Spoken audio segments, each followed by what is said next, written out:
Good morning, good afternoon, good evening, everyone. Welcome back to episode 3 of Cloudstream. Now, if you don't know already, Cloudstream is our monthly tech news show where we cover some of the industry tech news topics out there in the software supply chain and a couple of topics on what's new over here at Cloudsmith. So welcome. My name is Adil Lagari.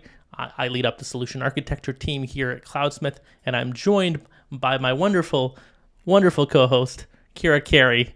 Kira, say hello. Hey, how are you? I'm working developer relations in Cloudsmith, so delighted to be here today. I'm a little jet lagged, so yeah. Actually, Kira has been jet setting for Cloudsmith. Actually, so you've been on the road. Where have you been? it's who I am. I was I was in New York. The flight back that was quite quick. It was I think it was like 4.5 hours. Maybe I'm pushing it there. Don't worry, the baggage people at the end kept me over. So wait, so you just flew back from New York straight to Belfast, or did you fly through Dublin? Oh, sorry, you're in Dublin, right? Yeah. I'm Dublin, yeah. So no, I don't live too far from the airport. So yeah, I think I don't know if it was anything to do with that hurricane. It was like pushed us, blew us back, just super quick. Well, Kira, you've been out there and you've been busy. I know that you also were at OSS Summit in Dublin, and you were giving a talk at both those locations. It's like nonstop, yeah. Yeah. So feel free to check out Kira's talks. I know that the Cloud Native Computing Foundation has actually recently also republished your article as well, right? On observability. They reposted the webinar we did on observability as well, so both of them. So that's good. And and I think the Open Source Summit has published the talks today. It was funny. The first talk was like, I didn't realize I couldn't have my speaker notes, and it was like 2 minutes before. I had speaker notes on the slide that introduced myself. I had them, so I had them everywhere. But it was fine. It was fine. I knew who I was. You're a consummate professional. You pulled it off. I think that the one for me that she was like, "I'm so sorry," and I was like, "It's fine." It was my fault for not knowing. That's okay. I think that nobody could tell, so that's the important thing. I've had plenty of times where I'm giving a demo, and the live demos are always tricky, right? The demo gods are not always in your favor, and that's the hard part when it doesn't work out, for sure. Yeah. So. All right. Yeah, well, awesome. Oh, so we'll highlight a couple of the events that are coming up as well, and some of the stuff we've been at in a sec here. But I think we should just hop right in because we got the half hour. So let's cover some of those news topics, those juicy new topics. So this is usually what happened in the past month or so. What we're gonna do is we're gonna just highlight whatever we did since the last Cloudstream or whatever we've seen in the news since the last Cloudstream. And I think the first topic coming up, this happened just at the end of last month, but the PyPy hijacking, the phishing emails that went out. Hey, This was very interesting. Yeah. So I guess this stems partly from sorry, Kira. I'll hand over to you, but I think this stems partly from the whole phishing attacks with PyPy wanting to enable two-factor authentication for some of their maintainers. What ended up happening was somebody decided to try and compromise that with a phishing attack, and so the email they got was something similar to this, where they basically said, validate. Do you need to validate this MFA? Basically sending an email to compromise their credentials, right?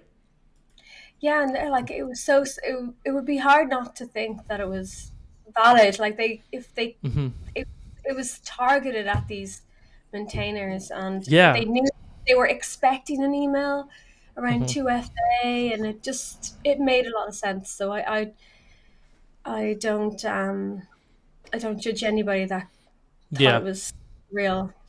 For sure, I don't fault them, and so two of the packages that were reported to be malicious or compromised were Exotel and Spam. But Python Security Foundation was very on top of this, and I do commend them for that, because they are, one of the first packaging maintaining groups out there that are actually trying to enforce 2FA and build up these good best practices in the industry. I don't think you can fault anybody for that. But and then also for them to go out and do the triaging and figure out exactly where any of this was the problematic packages were. So the two that they've identified were there, but I think in addition to that, they remain vigilant on that stuff. But I think it's great that they were upfront about it and they highlighted it quickly and people got to a resolution about it quickly. So this is. It was any Go ahead. there was no cyber attacks out of it, was there? Like there was nobody pushed up a malicious package or anything. It was just an attempt to do it, wasn't it? Yeah, I think that they probably credentials were reset pretty quickly, and they didn't have any further exploits based on that. But I do think it's important to highlight something like this because we are in the software supply chain security space, right? And we talk about the public repositories that everybody's depending on, and sometimes how relying on those directly can be a little bit of a risk, right? Yeah, I mean, probably critical vulnerabilities and that are already updated, I would still see as the top risk. So it's but after that, sort of the mechanics on how you consume your packages from these public repos, there's a lot of work going on there. We've heard of the typo squatting, dependency confusion, and then there's also using abandoned packages that there's no maintainers, and then packages that only have very few maintainers, how I hate saying trustworthy because maintainers are so they're doing this for nothing other they're than giving their time, volunteering their time in a lot of this, and I think and it should be on the end users. It's what did they say? It's like a free puppy, not a free lunch. It's your responsibility to ensure that it's trustworthy, so that they have all their shots and they've gotten to the vet and everything. No, absolutely. That's your job now. It's no, but it's true. I think a lot of organizations, they don't even realize how much dependency they have on open source packaging that their devs have pulled in terms of dependencies. So I think it's always good to be wary and trust but verify in any case that you can. So for sure, this is one of those topics that highlights that a little bit, and it was top of mind for us. And I think it's almost too bad that they were, Python, PyPy in general, and the PSF were being very straightforward and actually being very proactive in terms of trying to enable this. And I think there was pushback from the community initially saying, oh, why do we have to enable 2FA? But I think that's the right thing to do, right? And so they were making the right move, and then it was almost seemed to backfire on them a little bit. So it'd be interesting to see how. I think there's another article that we can highlight in here in a second that MFA and 2FA attacks are getting to become their own attack vector now. I know, it's like they were the solution and now they're another attack vector. Yeah. So that's a great segue into our second topic, which is the Uber hack, right? Everybody knows and is talking about this recently over the last couple of weeks. And actually, this was, I think, believed to be linked to the Lapsus, the folks who attacked a couple of other big security orgs in the recent. The Teapot Gang. Oh, was it Teapot Gang? Okay. I think they were. He was part of it, but he was. I think the 17-year-old. Oh my god. Yeah, 17-year-old. Yeah, I heard 18 first, but then I saw 17. I'm like, you know what? I believe it. It's crazy. From this article, he was arrested. So yes. Yeah. So this is the recent news of a few days ago. So he was arrested.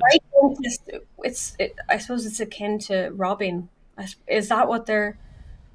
Yeah, basically, hopefully, everybody's held accountable, but at the same time, with minors, I know it can be a little bit sensitive, right? But it was they have, obviously, arrested the individual in question. Never really working alone. A lot of these folks, right? They're part of a team. But in addition to that, it's really interesting to see that. The mechanism of the attack, right? The actual social engineering of it, or the engineering part of it, is quite simple in that, the team was very upfront about how they achieved the access to it. They just spammed an individual user again and again with these with the push notifications for MFA, and eventually they just wanted to stop and accept it, right? So I think it was like he was stormed with these 2FA resets, and then Mhm. they found out a number or something like this, and Yeah, they so I said, "Oh, think you if you don't want these resets, you have to, eventually you have to yeah, press." yeah, so Oh I my think the god! individual impersonated IT, and basically they spammed the 2FA. Actually, new device addition was, I think, what was happening. So they added a new device. They wanted to add a new device, so they kept spamming the user, on the Uber end, and then eventually they impersonated IT and said, hey, if you want these to go away, then you just have to click accept, and That the poor person did. person, like, I yeah, know. at a weak moment, Yeah, anybody could be. that's the thing. I think it's really important, even with these, like, a lot of organizations do blameless postmortems and stuff like that. And I think it's important to highlight the fact that there's a lot of blue teams out there that are doing everything they can.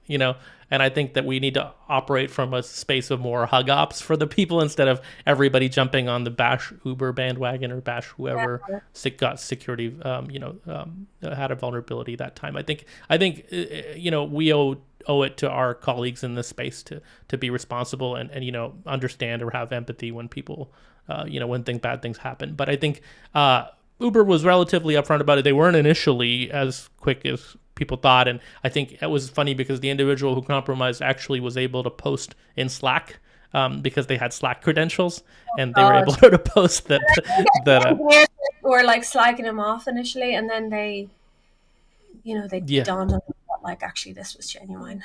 yeah, yeah. It's Oh my god! crazy Can how. you imagine that moment where Mm, your stomach dropped and you're like, "Oh my god!" this is real. Yeah, yeah. No, I can imagine. It's a lot. So I mean, it just more. I mean, it's kind of what the industry labeled this as was, I believe, MFA fatigue, right? Essentially, like you get so many MFA prompts these days with having to log into so many different systems that sometimes it can be a little bit overwhelming, right? And I think it's up to our um, you know different password management and identity solutions to be easy enough to use, but also secure enough so that we don't But I mean, Yeah, and it's a the moving fact that target. he had access probably to way more than that developer needed. I Intended. suppose. Yes. So maybe there should have been policies there around what do you call it again? Zero. I was like, we Zero just trust. started. Zero trust. Yeah. Yeah. So maybe he had access to Mhm. too much stuff, and maybe that was Mm. something they got into. So I believe there was a share with a script on it, and the script contained a plain text password in it, and the user used that plain text password, or the attacker used that plain text password in other places and was able to get access to more things. So that's the scary part is no matter what script language you're using, PowerShell, Bash, Python, anything, it's really important to not use plain text passwords. I mean, in your script, that was what was on the share, and I believe that was probably poor practice there by whoever wrote that. So I think that that's the more important thing to highlight there. I think is don't leave that stuff around, and there needs to be ways for you to vet for that. as an admin, can you lock that down and say, "Oh, can only use SSO," or something like that? Yeah, so certain languages, depending on what you're using, I can tell you specifically with PowerShell. I mean, folks will run scans on different shares or other places. If there is a script, they can look to see if somebody's using a secure string as and trying to encrypt a secure string. Convert to secure string is the function. But I mean, if they're using something like that, they can highlight it and see that, hey, you're actually taking a plain text password, you're converting it to a secure string to use here, but you're using plain text in the PowerShell script. So there are ways to check for that. I know folks out there in the community are vigilant for that, and there are ways to look for it. So I think there's plenty of approaches that you can take from a security perspective to identify that. But I think even with security teams, right, it's very much a moving target. But I think as a security researcher, or a security team, or a blue teamer, you want to work with the users to try and find out what happened, how things didn't work, and then how you can approach it from a place of empathy, but also from a place of, well, let's make sure this doesn't happen again. More, Yeah, more, I more. said that there's a lot of conversation at the moment about what's expected of a developer rather than with security, and how you can make security, like, developers not even think about it. It's like Yeah, that sort of balance is not known at the moment, I suppose. So yeah, yeah, it's I tough heard because I think. Go ahead. talking to someone at Mm-hmm. the Open Source Summit, Hmm. in charge of a large organization, and they have a script check that there's no credentials leaked on all their repos or whatever. Like, I'm Hmm. sure they're private repos, but and Yeah. he was like, they can't run it. They can't make right now. They can't make that a policy that you can't have anything that's like insecure when it comes to credentials being published, because Mm. there's just so much of it out there. Oh They're a wow. huge they're in a huge company, like Hmm. whatever. But so I think the yeah, thing, yeah, I know it's scary out there. I think the thing I fear most is, I mean, you can have the best policies in regards to source control and checking in scripts and not using any plain text passwords in there, or any scripting functions that encode passwords like that. I mean, that's one level of it, but then something like this in Uber where it was on a network file share. You know what I mean? And it's not even on a repo that you're controlling. yeah. Yeah, I mean, there's still ways to, I guess, scan for it and look for it, but yeah, I it's. think, yeah, yeah. I think that you're right, though, in that you mentioned, how do you make this easy for the dev, right? I think the move here generally is like, in terms of the ergonomics or the user experience for a developer, it should be really hard for them to do something like this. Make the system really hard to do things the wrong way, and then people will default to the right way a little bit more. And that kind of layers of security sort of thing. Oh, Yeah. if they had a YubiKey. So if you had a Yeah. YubiKey, Yes. that means you wouldn't need a new device, right? So that's interesting because actually the PyPy Foundation, like so the my maintainers at Python, they were actually like the Python package index was giving out YubiKeys as a promotion. They were actually giving the hardware keys, and the folks who had the hardware keys were not open to this compromise already. So that's a great way. The hardware two factor is Heard something absolutely a about Let's Encrypt. I think this is right now, so mm. double check this. If you give over €50 donation to Let's Encrypt, they'll send you out a YubiKey or something like that, which costs around the same Oh, amount. interesting. I Yeah, didn't know. Let's look it up. you'll find out if I'm. Yeah, yeah. Let's do it live. Yeah, yeah. You got a YubiKey or something? Oh, that's cool. Let's see if that. Yeah, Oh let's yeah, see if this. donate. Hey, oh, I'm a bit worried that I made Oh, it there up you in my go. own head. Some Oh, there people you are good. go. Nice. So that's a great way, folks. Support a great organization. Helping keep the web secure, and then also get a free security key. That's awesome. It costs around the same amount of money, I think. Yeah, yeah, definitely. I actually been meaning to get a YubiKey myself. I really find them quite compelling, like in terms of the simplicity of a tool like that, but just the hardware sort of block, right, that makes it easy. It's just a gate for things. Yeah. So I think this is a great segue, Kira, into talking about user experience and making things more ergonomic. I think one of the things our folks, friends of Cloudsmith, ChainGuard, have released Wolfie recently. This is just this past week, I believe, or just a little earlier, September 22nd. The first Linux undistro designed for securing the software supply chain. So this is very interesting, right? You've just heard of this, I believe. Yes. So. Yeah. Yes. This is new to you. Yeah. So I actually think we support this format, but we have to do more. We have to do more testing around it. There was some initial thing. So. Absolutely. So it's based on APK format, which is one of the 28 plus formats, of course, we support here at Cloudsmith. So I think it's really great because, it much like the distroless formats that were coming out for a while for containers, Wolfie is a new, a new step in this direction where they're basically taking these images that are essentially container images because they lag behind.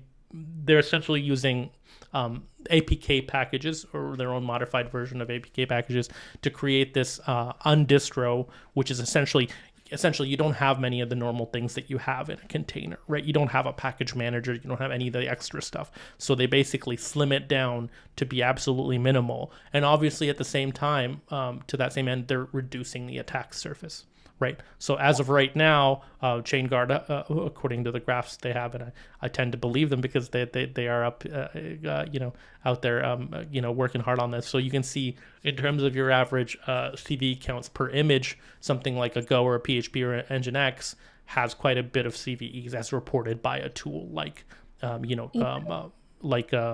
what's the one from Aqua that we use? Trivi. Yeah, Oh, actually, sorry. it was for a demo. I was using a Ruby image. Now, it could have been old, but that had a good few vulnerabilities, good few Yeah. CVEs.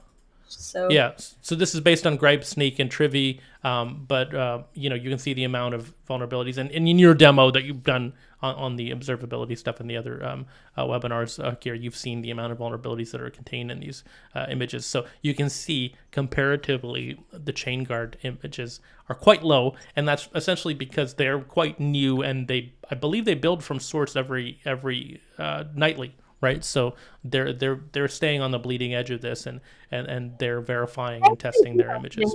they just have the latest of any, package thing. It's Yes, just the minimum version, and then they make sure that it's the latest and everything is pinned. I think they literally go latest for a lot of their stuff in order to Okay, stay okay, ahead okay. of it. Yeah, yeah, yeah. And so I mean, definitely check out the blog if you can. I think it's great. I think it's still stuff that we have to read and learn more about ourselves on our end, Yeah, because I mean, we already support APK, and we're very happy to support open source projects I like think this that are. they have an S bomb attached to it as well, which is Yes, great. it comes with an SBOM. That's the great part. And so we over here at Cloudsmith, have been preaching for a long time about. In fact, you are our official poster person for software bill of materials, right? Kira's out there preaching the good I'm gospel. going And to so talk. That was my talk at the DevOps in New York. That was my S bomb nice. speech. Bombing. Yes. Yeah. Yeah. Yeah. No, that's awesome. And you've been given a few talks and webinars on that topic, and I think we actually did a Linux Foundation webinar just talking about software supply chain and highlighting SBOMs again, and that was with Luke Luke Hines, who Hines, was part yeah. was part of the SigStore cosign project, and also like heavily involved in Red Hat CTO office, of course, open source folks supporting the open source communities. But yeah, it's really interesting that they already have a build time SBOM, which is, like you've said before, sort of the best way to achieve a good Yes. SBOM is to do it at build time, right? Yes. That's what they say, and that's what the what is it, NIST or NTIS? The standards agency in the NIST, US. yeah, yeah, it's NIST, yeah, Yes. Oh, it's yeah, NIST. Okay. yeah. They recommend build time, but generating it at different points can be beneficial. But build time Mm-hmm. is what they Yeah. um. So I mean, Force. I think it'll take a little bit of time to adopt this stuff. Obviously, it's an organization. Look through it, vet it, and see if it meets your needs. There isn't much to it. It's using obviously whatever your container runtime is. The kernel off of that is being used, so you don't have a separate kernel in there. You don't have a separate package manager or any of the additional stuff. So you have to ensure that whatever processes you're running or container image runners that you have going, if you're using these images, you're going to need to make sure that they have enough there for you. But it Yeah. definitely takes a step in the right direction in that it's reducing that attack surface, right? So I that's suppose I wonder if, like, say it's a minimal build, but say you needed more stuff on it, you would just install it after the fact and try to do that in you the most would. secure You for way. So sure could do that. Yeah, for sure you could do that. I think a little thing to remember there is obviously when you do that, these are lightweight runtime images, and then the more you add to it, the more you're potentially vulnerable. So be careful about what you're adding. I mean, obviously pin dependencies as you need them, right? Because we can't all and be use at a bleeding package edge. manager. That was another one. Use a package manager because then the Yeah. scanner can pick up all whatever's installed and Yep. all those. Like the S bomb, you need to run a new S bomb generator then Yeah. because Yeah. you have stuff installed. So God, it probably doesn't even have. I wonder if it has like VI on it. I must play around with it. Yeah. And I'm assuming it doesn't because it sounds pretty yeah, minimal. So it's all the definitely. minimal don't have VI or even so like Mhm. yeah, or like any of the package managers, like you were saying. Yeah. Yeah, so it'd be interesting to see what's in them. I think we need to do some testing on our end, but we're big fans of chain guards. So I think like being able to support APA package format based images is something that's up on our agenda anyway, right? So we already do support it. So we just need to make sure that we cross the T's and dot the I's on our end to make sure we can officially say that we support these Yeah. distros. But I'm very happy about it, and I think it's a step in the right direction. Rock on. Okay, so that's the industry news. Let's highlight some of the Cloudsmith news that we wanted to touch on. And I think a couple of the things I already highlighted, but we talked about Kara earlier was, we went to Open Source Summit.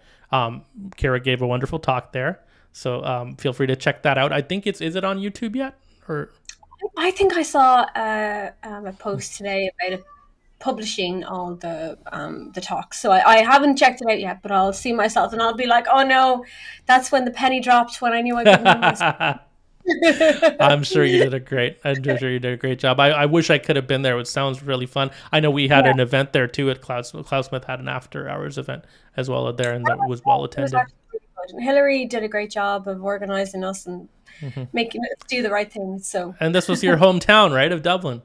yes, yes, it was brilliant. So it was lovely to be in Dublin and yeah, show people around a bit. Awesome. Yeah, your colleagues too. So we went to New York City for DevOps Con. So Kira was out there, and Yeah, our colleague Hillary as well, and the rest of the crew. And this was also where you gave a talk, right?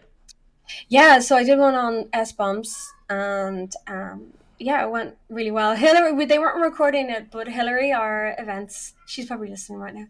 Hmm. She like recorded on her phone, so we might post that up afterwards. Her phone's pretty good. Awesome.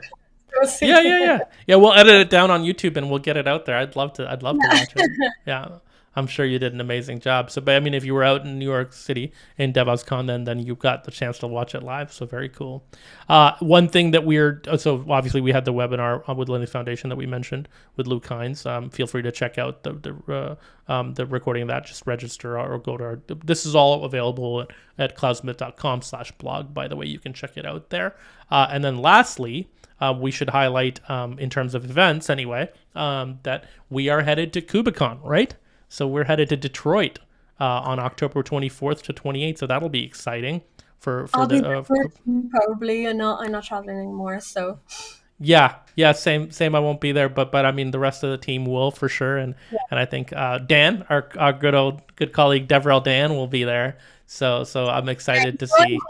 because he's like a current DJ. He has a recurring gig in a Hmm. cool place in Belfast, and so he Yeah, feels like he's coming home, Detroit yeah. home. Detroit Rock City, yeah, for sure. He's gonna have a good time. So our resident DJ with his Friday, Saturday nights, I think is his gig here there in Belfast. But yeah, for sure he'll have a great time there. So I think come meet us at the booth. Check it out. Feel free to come by, grab some swag, talk to us about anything. Artifact management in that space for Yeah. sure. We have nice hats. So it'll I be mean, October, end of October. You might really, need one. full credit to Hillary. I think we have the best swag. Hillary does an amazing job for the swag, and I think we have those, as we call them in Canada. We have toques, so the beanies. We call them beanie hats. What do you call them? Beanie hats. Yeah, beanies is Americans will say beanies. So I think that's yeah. It's Well, probably that's just cool. us You put it on your head. on your bean. Yeah, I guess. Yeah, that's fair. Good point. Okay, so a couple of things we should highlight, just in terms of some of the stuff that's come out, sort of with our platform, right? That folks are users of the system or new users or people who are interested in trial would be interested in. So again, you can go to changelog.cloudsmith.com. It'll go through a lot of the new features and any of the changelog releases, any of the bug fixes that we've put out. We're hard at work there. There's a lot going on. So if you go to changelog.cloudsmith.com, you'll see there's a weekly fix in there where we highlight those issues. We're very transparent about this. You can go take a look anytime you want. But interspersed in there is new product announcements and things like that as well. So a couple of things to highlight real quick, and then I'll get to one that Kara, you're directly involved with. So firstly, we improved the navigation a little bit because the old UI and user experience was not great for some users, and we took that feedback very seriously, and so we went and made some tweaks to our UI to make it easier for you to navigate between repositories and orgs. I don't think anybody gave out about the change, right? Everybody was happy with. Like, did we have? No, absolutely. We got feedback before that led to the change, is what I was saying. Yeah, So usually when you make changes to the UI, people are like, "Oh, why is everything different? I don't like change." But yeah. I didn't hear much of that at all. It was all No. happy. Yeah, I think this was like a long time coming, some of the stuff, so that people were ready for it. So I think the important thing I find is to highlight the fact that, as users or even trialers of the system, we take our feedback very seriously.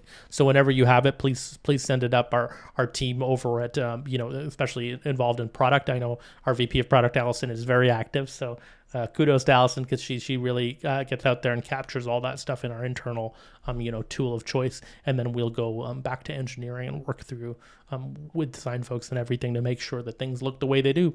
So very appreciative of the new changes. Users are loving them, so good navigation changes there. A couple of this is the recent change actually that I want to highlight. This is actually while I was away on paternity leave, Kira. So I didn't see this, but now I do when I'm back. Is I think a lot of our user base are developers, right? And those folks are always clamoring for more access. They want feature parity with the API. They want everything you want to be able to do. They want to be able to do the API, and we work really hard to try and get as close as we can to that. So that's definitely our goal. And so one of the big changes here was repository access controls. Now you're able to do more via the API itself. You don't actually have to log in the UI to do that. So a couple of highlights on that are listing repository privileges, creating updated repository privileges, and replacing repository privileges. So that's important that you can do that now. And I think this was the first step before working on like expanding our Terraform stuff. So I think Yes. that's cool. Yes. The Terraform provider is a big ask for specifically one of our clients. I will say, like, I don't want to shout out organizations, but Antoine, if you're listening or out there, I think he's always been great about giving us feedback. I think that having more of that of the API based stuff available in the Terraform provider that we have is Yeah. top of mind, and he's reminded of us a few times. So we're out there, we're working at it. So this is the first step in that direction, and important to highlight. And so lastly, the third feature update that I want to highlight, and this was a little late because it actually came out in August 22nd, but I know I'm mentioning this specifically because, Kira, you have an article on our blog about this. So I think this is very important. We finally have added some additional formats. I don't want to say finally. It's been hard at work for a long time, but I think we were just making sure that everything worked properly from the engineering end.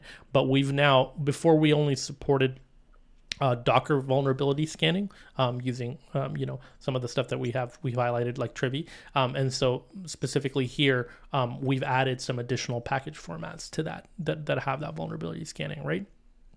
Yeah, and so my blog, it talks about this feature, but also how you can actually use it in a workflow. So there's a few features that kind of work well together. Mm-hmm. So if you have upstreams, if you set up an upstream and you select to cache into Cloudsmith, well, then these packages will be automatically scanned as well. So that's where you really like those two features go really well together. And then we Mm-hmm. have, you can also work up actionable workflows when a vulnerability level is above a certain threshold, and you can start quarantining Mm-hmm. packages or setting up webhooks to alert people, that kind of thing. And then Mm-hmm. you have a nice little security vulnerability management workflow. Yeah, and I think that's great. I think you highlighted it well in this article, and you can go to cloudstream.com/blog and check it out. It's the most recent blog article, I believe. If we click here, oh wait, I went back to that. So if I go to blog, we'll see. Yeah, it's right up there. So Kara's article is great because it highlights a lot of these tools. This is like puzzle pieces fitting in place, right? I think we've had a lot of this stuff coming together slowly, and it's nice to see it finally working, like fitting together and ergonomically, like we say. I think making that developer's life a little bit easier, or the maintainer's life easier from a sysadmin perspective. I think having the vulnerability scanning cover more formats is great, but also now working seamlessly together with features like quarantining, like webhooks. These are important things that can feed into each other, right? And Exactly, yeah. upstreams, of course, right? And upstreams bringing in those dependencies. Yeah, because and we were talking about earlier where there can be vulnerabilities in these public repositories, and Mm-hmm. so this will check for that if they're cached in Cloudsmith, which is great. Yeah, absolutely. So I think that's it for us today. We try to keep it close to the half hour, so hopefully we did. With that, I just want to thank you for your time coming and joining us. I know your time is valuable as developers, as other folks, supporters in the industry, and our colleagues. So thanks for showing up for another month. We try and do this on the last Thursday of every month. So we'll try and keep that torch going as long as we can. And tune in for next month at the end of the month, or last Thursday, and we'll be back here for episode 4. But that calls to a close episode 3. I want to thank my wonderful colleague Kira, who I know has been very busy and actually taken time out of her day off, which is she's coming back from travel, just to be here. So Oh I no, appreciate you, it's a Kira. pleasure to hang with you. Yeah. Thanks. And I thank you, Hillary, in the background for making all this work and making all this happen. And thank you, Cloudsmith team, for all the hard work in like building out all these features that we get to talk about. So it's a pretty great place to be in. And folks and users, if you're out there, please feel free to, retweet and comment to us whenever you want when you're on these streams, because the more engagement we get, the more we get to give away some cool prizes. So I believe I'll just let Hillary do this offline, but I believe we've got a couple of prize winners that Hillary can reach out to directly off stream. So I'll leave that off the stream today. But yeah, I just want to thank you folks for your time. Thank you for joining us again, and hopefully we'll see you here same bat time, same bat channel next month. Bye. Bye.